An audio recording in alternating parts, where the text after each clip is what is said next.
I still remember the quiet the day Mark passed away. The house didn't echo like before. It just stood there, full of silence.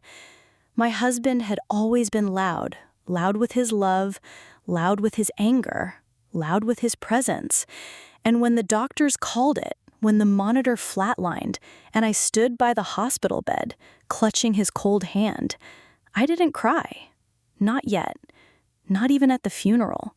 When everyone expected the tears, I was a steel shell, strong for my son, strong for the life Mark had left behind.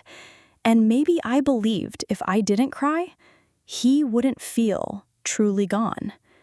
But grief isn't so simple, and neither is what came after. Ryan, my son, was just 22, grown man, but in moments like those, he looked like a child again. His eyes searched mine, desperate, unspoken. I could tell he needed more than hugs or flowers, more than anyone else could give him. We didn't talk much that week. He stayed close, too close sometimes. His touches lingered longer than they used to, hand on my back, his arms around my waist while helping me carry groceries. It all felt so innocent at first, until it didn't. One night, I was in the kitchen, wearing Mark's old t-shirt. It still smelled like his cologne. I didn't realize how low it hung, brushing high on my thighs. Ryan walked in shirtless, sweat glistening from a jog, chest rising with every breath. His eyes found me, locked a little too long. He didn't say anything at first, just leaned against the counter and watched me. "You okay?" I asked, pretending not to notice. He stepped closer. "You shouldn't wear that." Blinked. "Wear what?" "Dad's shirt. Too big on you. Makes you look small, vulnerable." I couldn't believe how that word made me feel. Vulnerable. Desired. "Maybe I like feeling small," I whispered, not thinking. His eyes burned into mine. "You were never small, Mom. Not to me." Then he left, just like that. Left me standing there, heart hammering, legs shaking. That night, I couldn't sleep. My mind spun in guilt and desire. I kept telling myself it was grief, just confusion. But deep down, something had already cracked open, something I'd buried for years. Ryan had always resembled his father, but where Mark had been rough around the edges, Ryan was soft-spoken, protective, intense.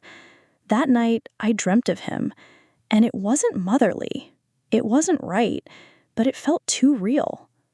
The next morning, we didn't talk about it. Days passed, then weeks. I tried to keep my distance. I started wearing less revealing clothes. I avoided his gaze, but he always looked like he couldn't help it. One Saturday afternoon, I was folding laundry in the living room. Ryan came in behind me, watching quietly.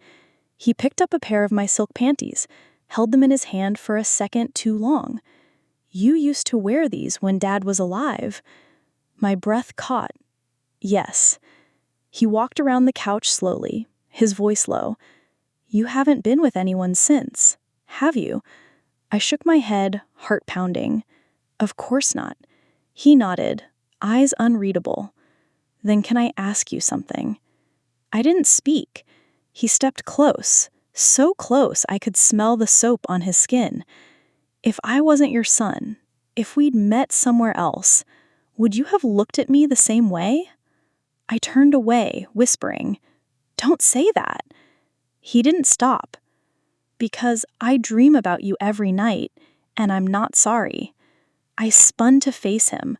"Ryan, stop!" But then he kissed me. It wasn't aggressive. It wasn't a son's kiss.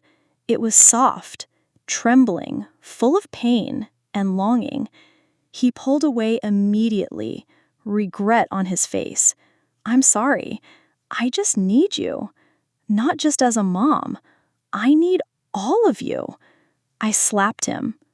I ran upstairs, locked myself in the bathroom, and cried harder than I ever had. Because the worst part wasn't that he kissed me. It was that I kissed him back. For days, I avoided him. He gave me space, but his silence felt heavier than his presence ever did. Until one night, I found a letter on my pillow, handwritten, honest.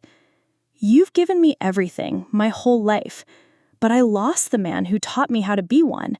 Now I only have you. I'm not asking for what I shouldn't, but I'm begging for your heart, your real heart.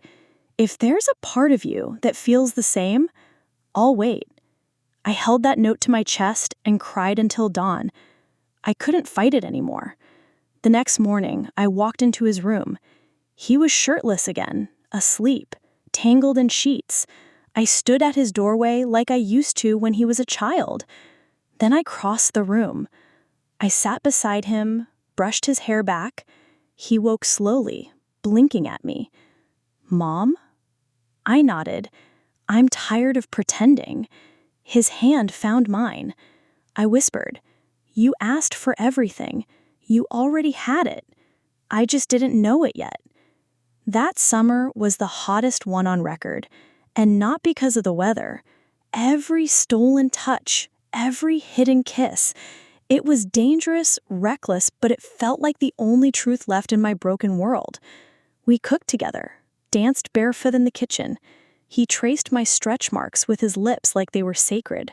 I touched his scars from football, kissed his forehead when he had nightmares. We weren't mother and son anymore. We were something else. Secret fire. One night, during a thunderstorm, he undressed me slowly by candlelight, whispered that I was beautiful and that I was his first real love.